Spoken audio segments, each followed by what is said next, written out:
नमस्कार शेतकरी बंधूंनो, स्वागत आहे आपलं कृषी समृद्धीमध्ये. आणि मित्रांनो, आपल्या राज्यभरातील अल्पभूधारक, गोरगरीब आणि थकबाकीदार कर्जदार शेतकरी बांधवांसाठी अत्यंत महत्त्वाची अपडेट जी आहे ती आपण या व्हिडिओच्या माध्यमातून पाहणार आहोत.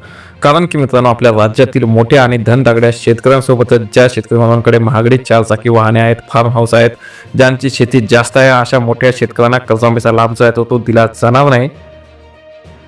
परंतु मित्रांनो, आपल्या राज्यातील सर्वसामान्य गोरगरीब आणि गरजू शेतकऱ्यांना कर्जमाफी देण्याच्या हालचाली ज्या आहेत त्या सुरू झालेल्या आहेत.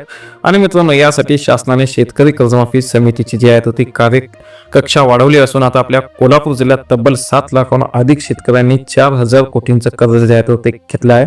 आणि मित्रांनो, सध्या यापैकी आपल्या किती शेतकऱ्यांना लाभ मिळणार हे प्रत्यक्ष घोषणेनंतर जे आहे ते स्पष्ट होणार आहे. आणि मित्रांनो, सध्या ज्या विधानसभा निवडणुका आहेत त्या विधानसभा निवडणुकीपूर्वी महायुती सरकारने शेतकऱ्यांना कर्जमाफी देणार असल्याचा जो अजेंडा आहे तो जाहीर केला आहे. आणि निवडणूक झाल्यानंतर त्याच वर्षी कर्जमाफी मिळेल अशी अपेक्षा होती. परंतु वेळेमध्ये कर्जमाफी मिळत नसल्याने आपल्या राज्यातील विरोधी पक्ष असतील, त्यासोबत आपल्या शेतकरी बांधवांसाठी असलेल्या शेतकरी संघटना असतील आणि काही शेतकरी नेते असतील, तर या सर्वांनी कर्जमाफीसाठी रस्त्यावर उतरून आंदोलन केलं आहे. आणि या आंदोलनाचा परिणाम आपण पाहत आहेत की जे 30 जून 2026 पूर्वी कर्जमाफी दिली जाणार असल्याची घोषणा करण्यात आली होती. आणि आता ही तारीख जी आहे तर ती जवळ आलेली आहे. आणि त्यामुळे आपल्या कर्जमाफीच्या नव्या निर्णयामुळे सुमारे आपल्या राज्यातील जवळपास 24 ते 25 लाख शेतकरी बांधवांना मोठा दिलासा मिळण्याची जी आहे तर ती शक्यता व्यक्त होत आहे. आणि मित्रांनो, या शेतकऱ्यांचे एकूण जवळपास 25 लाख शेतकऱ्यांचे 35,477 कोटी रुपयांचं पीक कर्ज जे आहे तर ते थकीत आहे. आणि या पार्श्वभूमीवर शासनाने कर्जमाफीचा आराखडा अंतिम करण्याच्या हालचाली ज्या आहेत त्या सुरू केल्या असून यासाठी जे काही शेतकरी पात्र ठरणार आहेत तर त्या पात्र शेतकऱ्यांना टप्प्याटप्प्याने कर्जमाफीचा लाभ देण्याचा विचार जो आहे तो सरकारचा विचार आहे.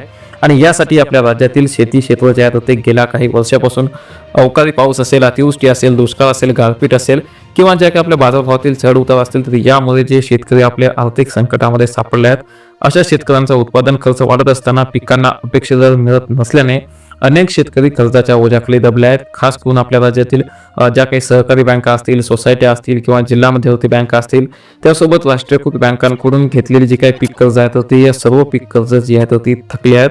आणि याचा परिणाम म्हणजे नव्याने कर्ज घेणाऱ्या शेतकऱ्यांसमोर ज्या आहेत त्या अडचणी निर्माण होत आहेत. आणि याच पार्श्वभूमीवर राज्य शासनाने कर्जमाफीचा निर्णय घेतल्यास सुमारे 24 ते 25 लाख शेतकऱ्यांना थेट लाभ मिळू शकतो. आणि कर्जमाफी जाहीर झाल्यास ग्रामीण भागातील अर्थचक्राला चालना मिळण्याची जी आहे तर ती अपेक्षा आहे. आणि शेतकऱ्यांची पत पुन्हा या कर्जमाफीमध्ये सुधारेल आणि शेतकऱ्यांना नव्याने पीक कर्ज घेणे सुलभ होईल आणि उत्पादन क्षमतेमध्ये वाढ होण्याची जी आहे तर ती शक्यता आहे. आणि जवळपास 35,000 कोटींचा निधी या कर्जमाफीसाठी आवश्यक असणार आहे. कारण की कर्जमाफीसाठी जी आवश्यक निधी आहे त्या निधीची तरतूद देखील महत्त्वाचा मुद्दा असतो. आणि जवळपास 25 लाख शेतकऱ्यांच्या कर्जमाफीसाठी 35,000 कोटीहून अधिकची रक्कमची तरतूद करणे राज्याच्या अर्थसंकल्पावर मोठं ओझं ठरू शकते. आणि त्यामुळे ही कर्जमाफी जी आहे ती एकरकमी न देता टप्प्याटप्प्याने अंमलात आणण्याची शक्यता जी आहे ती वर्तवली जात आहे. तसेच बँकाशी समन्वय साधून थकीत कर्जाची अचूक पडताळणी जी आहे ती सध्या केली जात आहे. आणि जी कर्जमाफी आहे ती टप्प्याटप्प्याने देण्याचा सरकारचा विचार आहे. आणि राज्यातील आपल्या फक्त अल्पभूधारक गोरगरीब शेतकऱ्यांची जी आहे ती कर्जमाफी होणार आहे. त्यामुळे आपल्या सर्व शेतकरी बांधवांपर्यंत हा व्हिडिओ, ही माहिती अपडेट नक्की शेअर करा. चॅनल नवीन असेल नक्की सबस्क्राईब करा. धन्यवाद.